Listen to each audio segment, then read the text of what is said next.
মাত্র ২৭ বছর বয়সে না ফেরার দেশে পাড়ি জমিয়েছেন ভারতীয় অভিনেত্রী অনন্যা রাজ। গত ১৫ জুলাই তার মৃত্যু হলেও বিষয়টি প্রকাশ্যে আসে প্রায় ১ মাস পর। রোববার অভিনেত্রীর সামাজিক যোগাযোগ মাধ্যমের অ্যাকাউন্ট থেকে তার মৃত্যুর খবরটি নিশ্চিত করে পরিবার। অভিনেত্রীর এমন অকাল মৃত্যুতে ভারতের বিনোদন অঙ্গন ও অনুরাগীদের মাঝে নেমে এসেছে শোকের ছায়া। সুস্থ জীবন,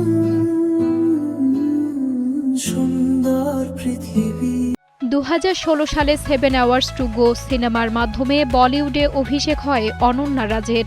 এরপর দ্য ফাইনাল এক্সিট ও ঘোস্টের মতো চলচ্চিত্রে অভিনয় করে ব্যাপক পরিচিতি লাভ করেন তিনি। অল্প সময়েই নিজের অভিনয় দক্ষতায় দর্শকদের মন জয় করে নিয়েছিলেন এই অভিনেত্রী।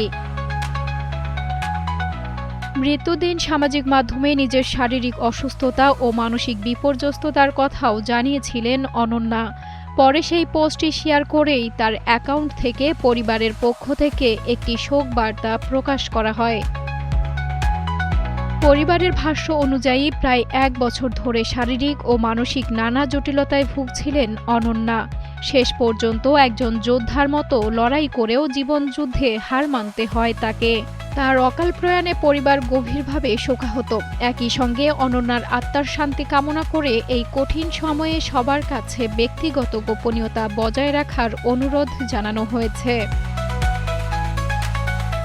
মাত্র ২৭ বছর বয়সে থেমে গেল অনন্যা রাজের সম্ভাবনাময় অভিনয় জীবন। তার অকাল প্রয়াণে শোকাহত সহকর্মী, ভক্ত এবং ভারতের পুরো বিনোদন অঙ্গন।